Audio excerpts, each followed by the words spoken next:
Bonjour à tous et merci de me retrouver pour ces nouvelles explications qui font suite à ma vidéo que j'ai postée la semaine précédente sur le rapport entre la santé et la minceur. Comme je l'ai expliqué dans ma vidéo précédente, on a trop tendance à envier les gens qui peuvent manger tout et n'importe quoi sans prendre un gramme, et pourtant il a été prouvé que ce n'est pas forcément une bénédiction. Aujourd'hui, je vais répondre à plusieurs questions afin d'éclairer au mieux ce cas de figure qui, comme je l'ai expliqué précédemment, peut constituer une véritable condition médicale puisque les personnes qui en sont atteintes souffrent des mêmes problèmes de santé que rencontrent les personnes obèses. C'est plus facile de déceler des problèmes de santé chez une personne obèse puisqu'elle présente des signes extérieurs de mal-être, comme par exemple l'accumulation de graisse en dessous de la peau. C'est beaucoup plus difficile à déceler chez une personne considérée comme skinny fat puisque elle, sa graisse va s'accumuler à l'intérieur de l'abdomen et ne va donc pas être visible à l'œil nu.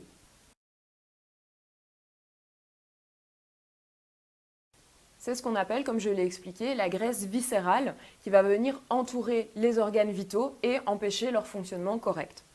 Donc la première question à laquelle je voudrais répondre, c'est tout simplement mais quelles sont les habitudes de vie qui peuvent nous faire tomber dans cette catégorie de skinny fat. Donc je vais aborder deux types de personnes puisqu'il y a d'un côté les sédentaires et les sportifs. Pour les sédentaires, ce sont des personnes qui généralement vont être extrêmement peu actives. En effet, elles vont passer la majorité de leur journée assises, que ce soit à leur travail ou chez elles, devant leur PC ou devant leur télé.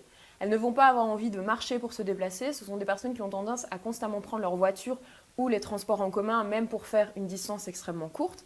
Et de l'autre côté, elles vont pouvoir manger tout ce qu'elles veulent en quantité illimitée, sans que ça soit physiquement, donc sans ce qu'on appelle prendre un gramme. Et de l'autre côté, on a les sportifs, qui vont, eux, avoir tendance à restreindre fortement, sévèrement leurs calories, faire des calculs dans ce qu'ils mangent, faire une tonne de cardio, c'est-à-dire plus de 30 minutes de cardio par séance, et faire des séances d'environ 5 à 6 fois par semaine.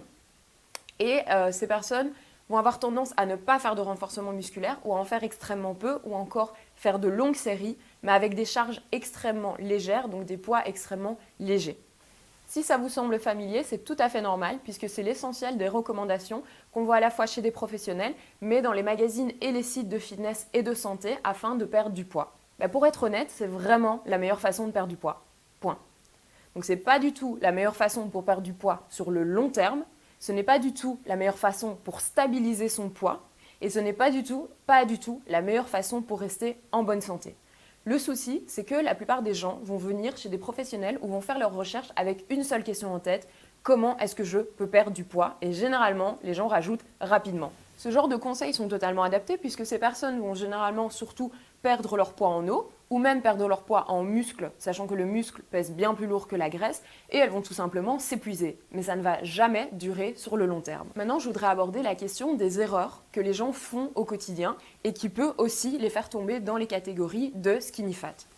La première erreur qu'on retrouve extrêmement fréquemment, c'est la consommation quotidienne de ce qu'on appelle les soft drinks, donc ces boissons pétillantes généralement sucrées. Mais la précision est qu'ici, ces personnes vont toujours les consommer light ou sans sucre. Donc ces deux appellations sont évidemment bien mises en évidence sur les paquets et ont pour but de nous faire penser que ces boissons ont été créées pour améliorer notre santé. Donc on va rencontrer plusieurs problèmes avec ces boissons. Le premier problème de ces boissons, c'est qu'elles comportent beaucoup de toxines dangereuses et qu'on n'a pas encore toutes les connaissances sur l'influence de ces produits sur notre corps.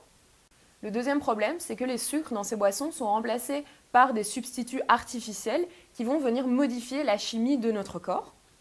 Et en fait, ces boissons sont extrêmement acides. Donc je parlerai de l'équilibre acido-basique qui est une des notions essentielles pour notre santé. Mais donc ici, ce qu'il faut se rappeler, c'est que ces boissons ont un pH extrêmement acide et qu'en plus, elles contiennent un acide qu'on appelle l'acide phosphorique qui est extrêmement nocif pour nos os puisqu'elles ont tendance à favoriser la déminéralisation osseuse. Donc c'est un gros problème surtout pour les sportifs puisque le sportif alors court des risques plus grands de fractures ou de blessures diverses. Un autre comportement dangereux et qui fait justement que ces gens sont enviés de tous, c'est leur capacité à manger tout et n'importe quoi sans que ça se voit physiquement. Donc ça passe par les cookies, les cakes, justement les boissons sucrées même, les hamburgers, les frites, les sauces, enfin tout ce que vous pouvez imaginer. Une troisième erreur qu'on retrouve cette fois-ci dans le milieu sportif, c'est cette manie de vouloir faire du cardio à outrance. Donc ça signifie faire 1 à 2 heures de cardio par séance, 5 à 6 séances par semaine. Maintenant, je ne critique pas, puisque ce sont les recommandations générales qu'on va retrouver dans la plupart des magazines de santé, de beauté, de fitness, ainsi que sur les sites internet. Le problème, c'est qu'une telle quantité de cardio pose un stress énorme à notre corps, nous épuise et en plus fait fondre notre masse musculaire. La masse musculaire est quelque chose d'extrêmement important dans notre corps pour de nombreuses raisons. Ici, je soulignerai son importance quant à la stabilisation de notre sucre dans le sang, donc notre taux de sucre sanguin, puisqu'il faut savoir que la masse musculaire peut absorber jusqu'à 70% des glucides qu'on va ingérer au cours d'un repas. Donc comme je l'ai expliqué précédemment dans mon autre vidéo, le problème des skinny fat, c'est qu'ils ont un mauvais ratio entre leur masse grasse et leur masse musculaire qui est trop faible. Une façon très simple et très rapide de voir si vous pourriez être dans une catégorie à risque est tout simplement de vous mettre au sol et d'essayer de faire un pompage. Si vous n'arrivez tout simplement pas à faire un mouvement correct pour vous relever, il est peut-être temps de vous poser certaines questions.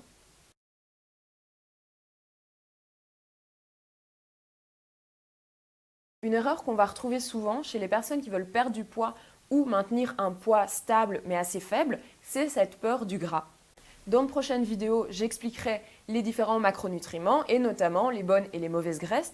Mais ici, ce qu'il faut savoir, c'est que même si vous voulez diminuer votre quantité de graisse au quotidien, il faut absolument ne jamais diminuer et ne jamais négliger les quantités indispensables d'acides gras essentiels, c'est-à-dire les oméga 6 et les oméga 3, mais essentiellement surtout les oméga 3. Qui sont des acides gras qu'on a tendance à trop négliger et qui pourtant sont les plus importants dans notre corps puisque, entre autres, ils vont réguler notre système hormonal, ils vont nous servir de source d'énergie, ils vont permettre de combattre les inflammations, mais ils vont aussi, par exemple, permettre de combattre les dépressions et les sautes d'humeur. Les deux dernières erreurs dont je voudrais parler sont reliées par un point commun, c'est à la fois le manque de sommeil et en même temps le stress de s'imposer un tel mode de vie.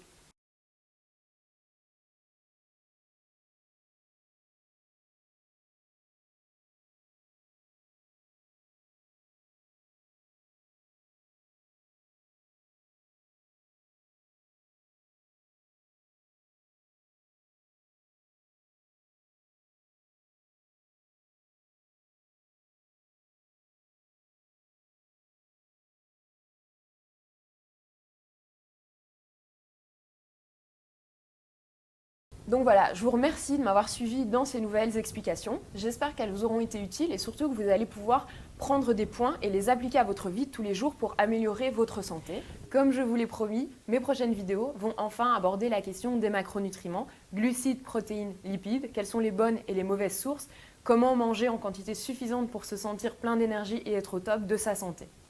En attendant, comme d'habitude, je vous fais plein de gros bisous, je vous demande de prendre bien soin de vous et je vous dis à très bientôt. Comme je vous l'ai promis, mes prochaines vidéos vont enfin aborder la question des macronutriments, protéines, glucides, protéines.